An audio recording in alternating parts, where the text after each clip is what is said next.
we received a chilling account from a brave individual who endured a harrowing encounter with enigmatic beings from another world. In this video, we delve into the spine-tingling story of their abduction and the shocking twist that left us questioning the nature of such abductions. I hope this letter finds you well. I wanted to share an experience with you, something that happened to me one fateful night that still sends shivers down my spine whenever I think about it. It was a late weekend night, and I found myself driving down a desolate stretch of road surrounded by farms and dense forestry.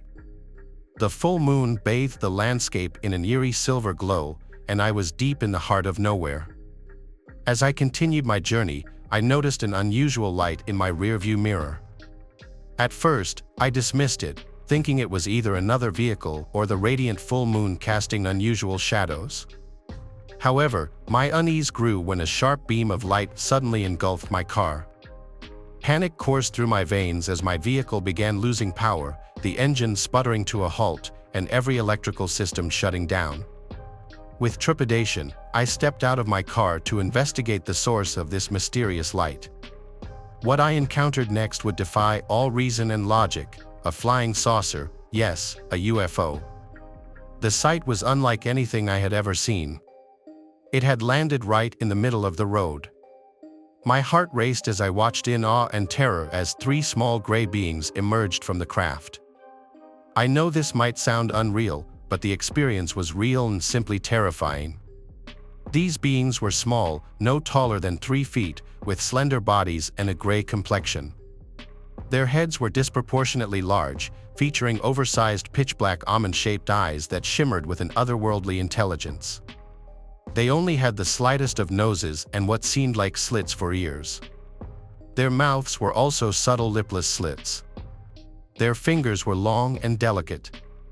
These small but scary beings were clad in sleek, form-fitting bodysuits that bore an eerie jet-black hue.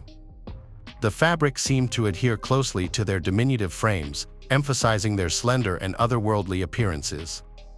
These suits appeared to be made of a material unlike any I had ever encountered, possessing a peculiar sheen that hinted at an advanced and unfamiliar technology.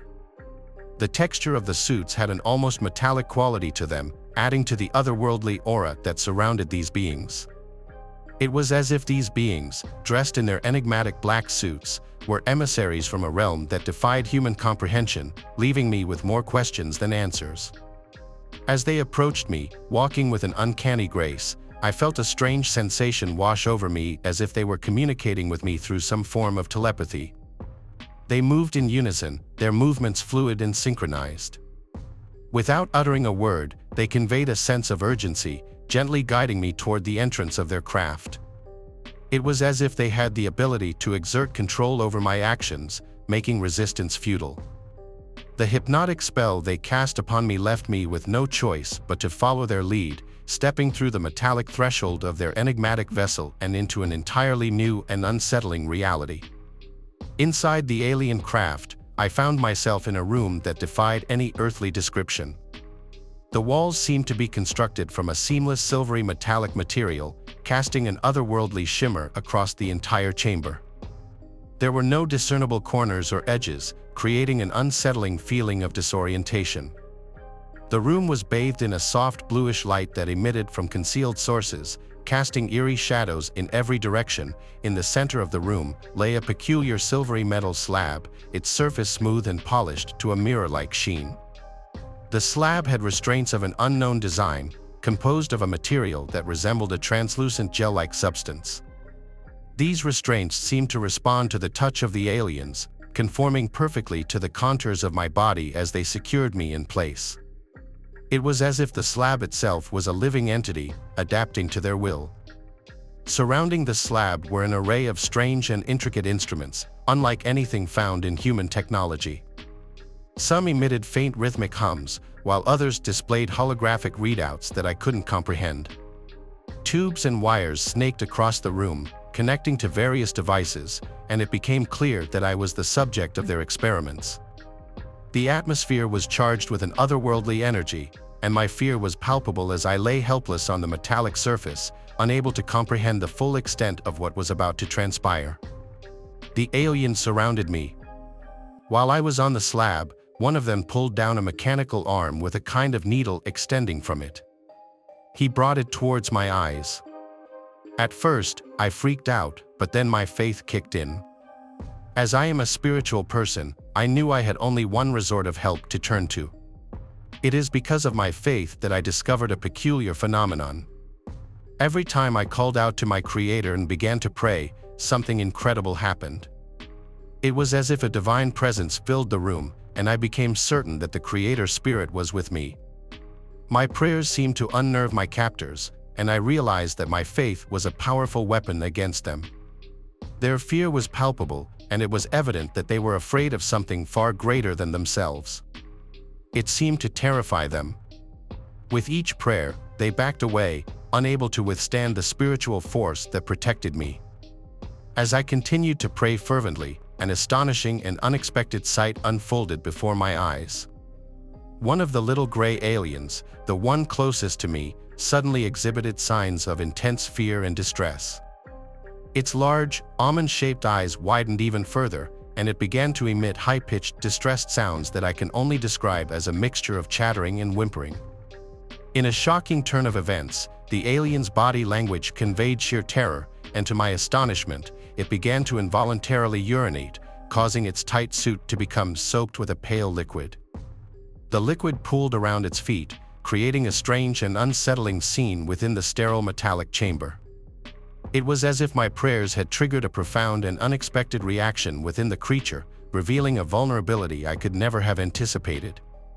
This bizarre and surreal moment served as a reminder that, despite their advanced technology and seemingly superior knowledge, these extraterrestrial beings were not immune to fear. There were forces beyond their understanding that could instill terror even in the most enigmatic of creatures. It was a turning point in my harrowing ordeal, as I realized that my faith had the power to influence and protect me in ways I could never have imagined.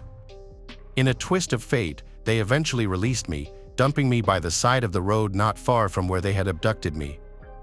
As I watched their craft disappear into the night sky, I couldn't help but feel a profound sense of awe and gratitude for the divine intervention that had saved me from an unimaginable fate. This experience has forever changed my perspective on the mysteries of the universe. It serves as a reminder that even in the face of the unknown and the terrifying, there is a force greater than anything we can comprehend, a force that shields us from the darkest of terrors if we turn towards it.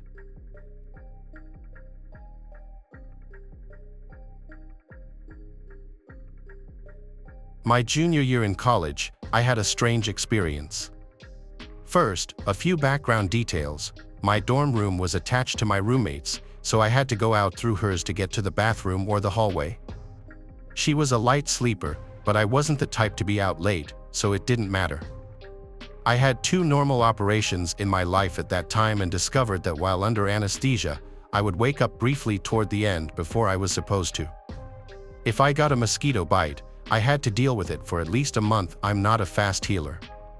One night, I had the most vivid dream of my life. I woke up briefly somewhere else and then went right back to sleep. In this dream, I looked left, I looked right, and then I passed back out, just like if I was in surgery.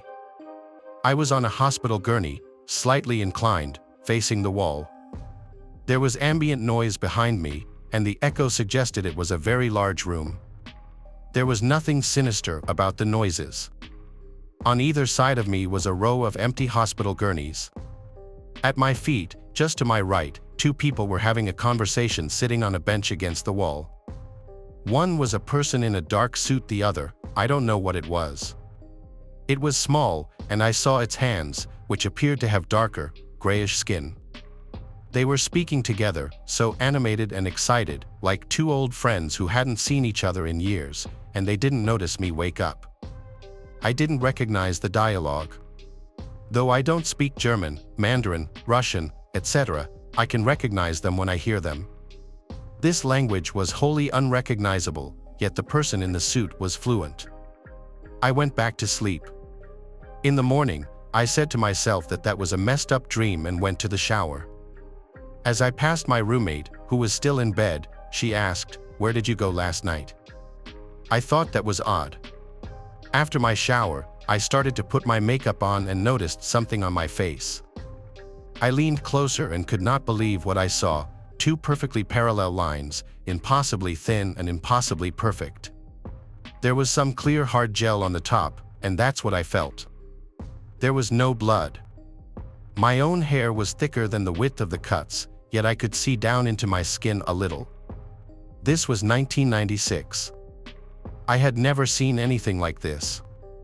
These days, I would say it was a laser cut topped with liquid Band-Aid, but neither of those things seemed prevalent in those days. I said, "Okay, there's an explanation. I slept on a staple or a paper clip.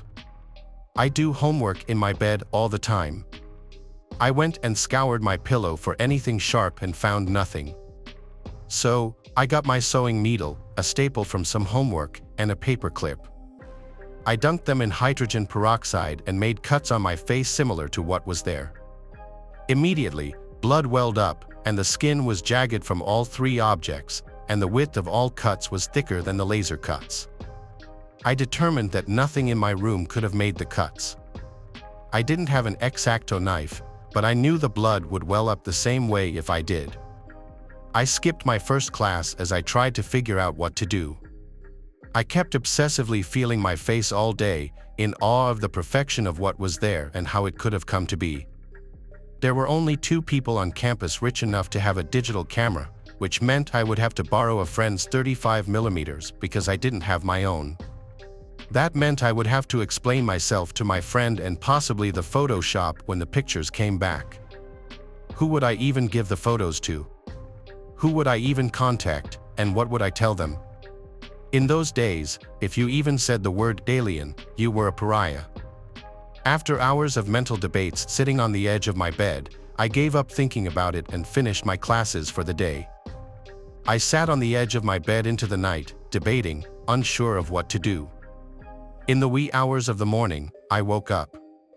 The cuts were gone, completely healed, no trace of even a scar. I was disturbed for a few days, but then I eventually forgot about it.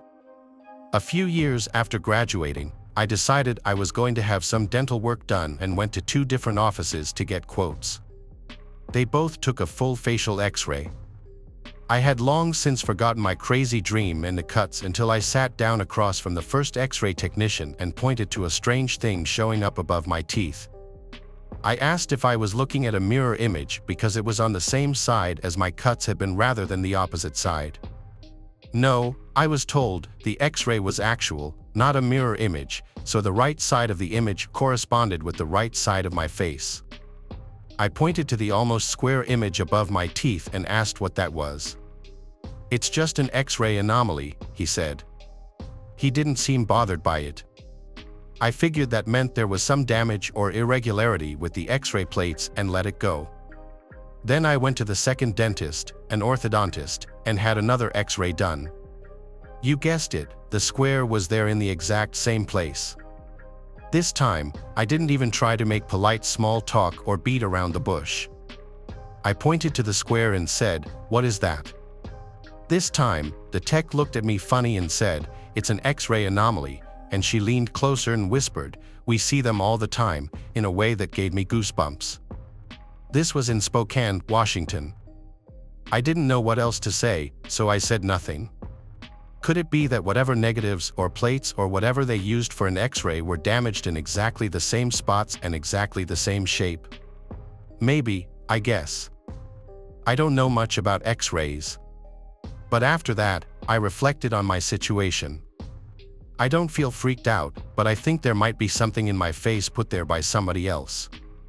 Here's what I know, we do this all the time to other species. We chase them in helicopters, shoot at them with tranquilizer darts, take rectal temperatures, take blood samples, stamp radio tags in their ears with no regard to if it hurts or the trauma of the event, or if their furry buddies will ostracize them later because they have something funky on their ear. In my situation, I was clearly well cared for, if it really happened at all. Someone was there as some kind of representative on my behalf.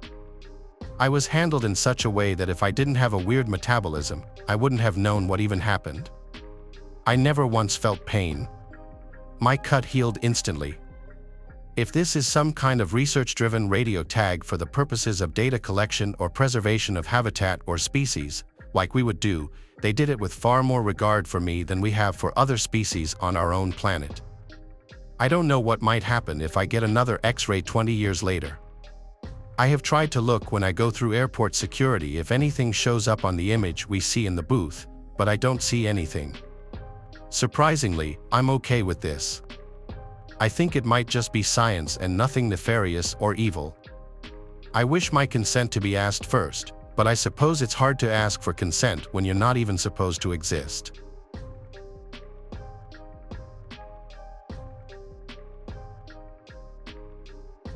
I worked from 9 to 5, then came home, ate, and then worked on the old house to get it ready to sell. One night, after an exceptionally long and rough night of working on the house, I was on my way home when I saw in the sky something that routinely is not there. I stopped to watch the object only to see it not move at all.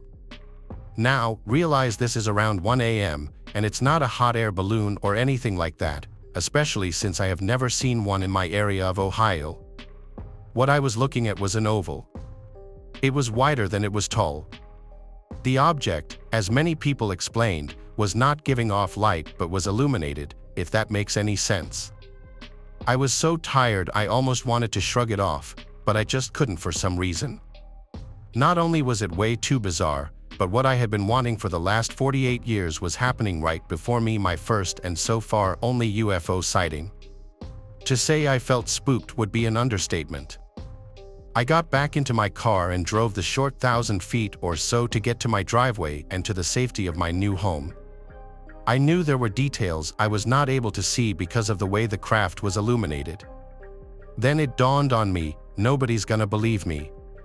So, at 1:30 a.m. on a school night, I went into the house and scared my daughter and son by waking them up to witness what was in the sky. I hoped to God it would be there still, and sure enough, it was sitting right there where I left it. I am covered in goosebumps just recalling my daughter's reaction.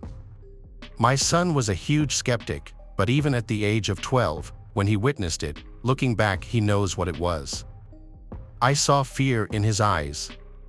He stayed out with us for about a minute or two, then went back inside. My daughter and I were almost speechless. It was beautiful in a way, but we both agreed that it gave off a feeling of fear or dread, like we were not supposed to be seeing this. Then it struck me, I should get some binoculars. I happened to know right where they were because I did most of the boxing for our move. I grabbed the binoculars and was stunned at what I saw.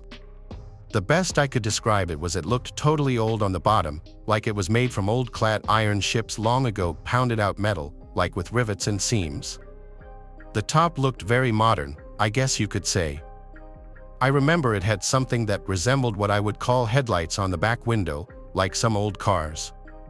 I also remember the top almost being shaped like a genie's lamp. My daughter looked through the binoculars and had a terribly similar description. Then I saw something that freaked me out even further. It now looked as though the craft was sitting on a long, thin, yellowish pedestal. I could not figure out what I was now seeing.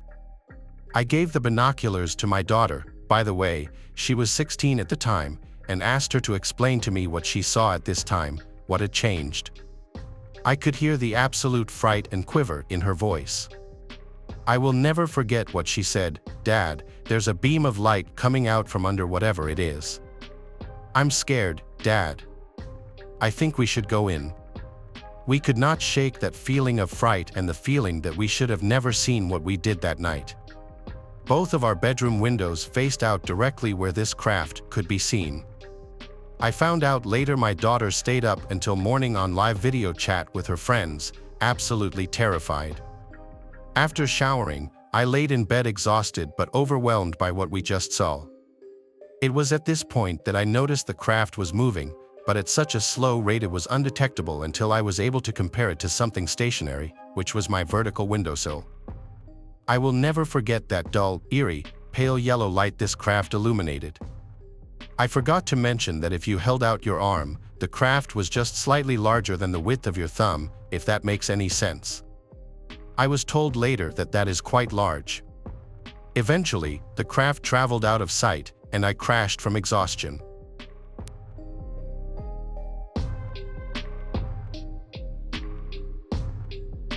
Thanks for watching the video.